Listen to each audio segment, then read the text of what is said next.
Zanaklalan est un collectif de photographes, des photographes de rue essentiellement. Et nous sommes nés en 2015 et notre travail consiste à dénoncer les injustices dans la rue que les plus opprimés vivent. Donc nous essayons d'être la voix de ceux qui n'ont pas la voix. Donc voilà, on est la voix des opprimés. Le choix du sujet Mangabé est né. En fait, c'était à La Réunion-Quelle en fait. On a fait un reportage à La Réunion-Quelle et une vieille dame s'est approchée de nous. Mais qu'est-ce que vous faites ici? C'est pas. Donc j'étais avec un ami Vasa et pour eux c'est pas tous les jours qu'ils voient des Vasas là-bas. Et elle s'est demandé qu'est-ce que vous faites ici? Donc on a mis notre carte sur table et on a dit on fait un reportage sur les enfants de la rue.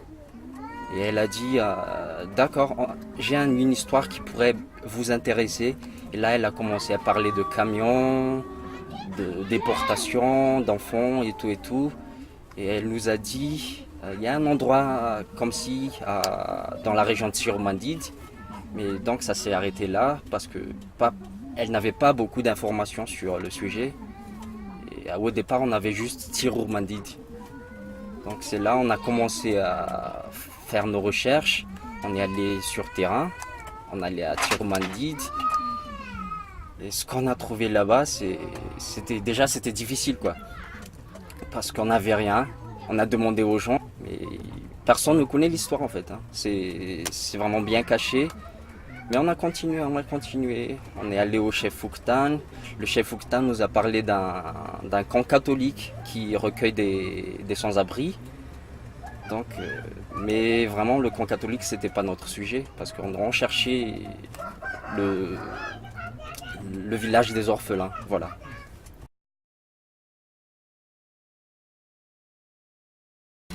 Cette photo représente le village des orphelins. En fait, ce village-là, ils ont dû le rebâtir après que le projet a pris fin. Donc, ils ont utilisé les briques des ruines des anciennes installations pour rebâtir leur village. Ici, c'était une photo sous un ciel orageux. Donc, c'était une pluie très attendue par les agriculteurs de la région de Bungulav. Sur cette photo, on voit Madame Tin et son fils qui est malade. D'après ce que les villageois ont dit, il est malade de la fièvre jaune. Et Madame Tin a été vraiment désespérée car son fils était mourant. Donc l'hôpital le plus proche était à 70 km de route, qui n'est pas accessible en voiture. Il faut marcher pour aller là-bas. Et Madame Tin était vraiment désespérée. Du coup, en fait, on était photographe, mais on devait aider. Donc avec ce qu'on avait, on avait un petit trousse médical et on lui a donné des antibiotiques et il a été guéri.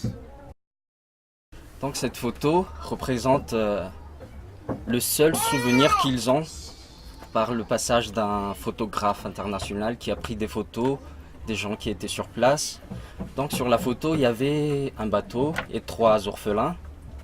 Ce bateau-là a servi à ravitailler en ppn le village. Donc Michel, sur cette photo, il était le plus jeune des arrivants à Nuspata. Donc à cette époque-là, il avait 3 ans et il a été déporté à Tiromandide. Donc ici, c'est là où Michel habite en ce moment et Michel travaille en tant qu'éboueur pour la commune.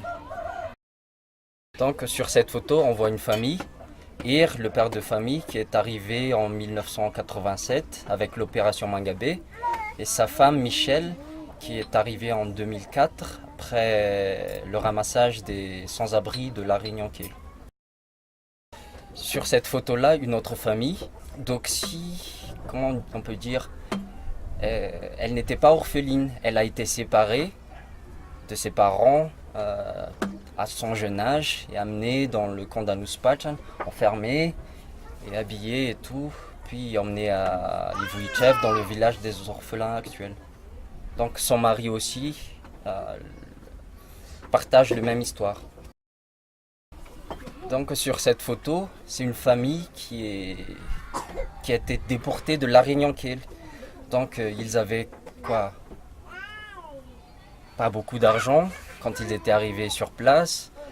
Leur village a été attaqué par le Dahal. Ils ont rejoint le village des orphelins. Et aujourd'hui, ils vivent avec 2000 arrières par mois.